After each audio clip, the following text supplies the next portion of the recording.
原来年假特别到啊，这中央气象署表示，台湾本岛平地上界晚的日头落山是伫咧台南七股，时间是12月31下晡5点24分49秒。也若2024年出日头上界早的地点是伫咧台东南市的东清，时间是早起6点32分32秒。不过，这下年元旦这2天呢，台湾又有冷空气到位，这强度是接近大陆冷气团，请民众要特别注意。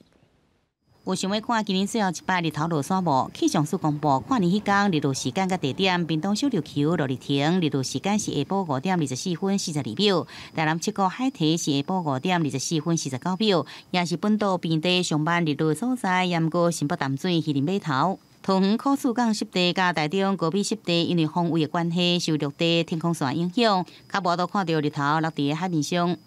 淡水渔人码头，还有台中市高美湿地受到陆地天际线的影响，所以比较难看到日落海平面这样的现象。有民众想要看到新年头一道日头光，上早日头出来所在是台东南市东清的早是6点32分32秒，屏东龙溪生态保护区爱6点35分02秒才看得到。花莲七星潭甲新北三角角灯塔日出时间是6点36分。不过无论是要看日头落山，还是日头衰，气象署提醒，看年嘛甲元旦受到强度，即要到大陆冷气团的冷空气接近，气温会再来下降。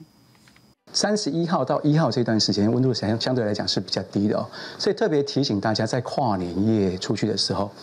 天气上来讲逐渐的好转，但是温度上来讲是比较低的哦。跨年除了前后小，嘛要闪开塞车的路段，公路局讲，大高线、苏花路龙甲南回公路拢开塞车，第一线水底寮到红港上款车真多。另外，第61线红皮到香山总强赛路段车也袂少。像疏运的路段，像台61线、台9线、省道跟国道相交的一些交流道的地区，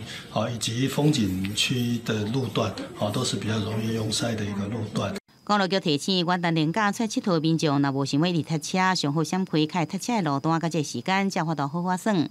记者综合报道。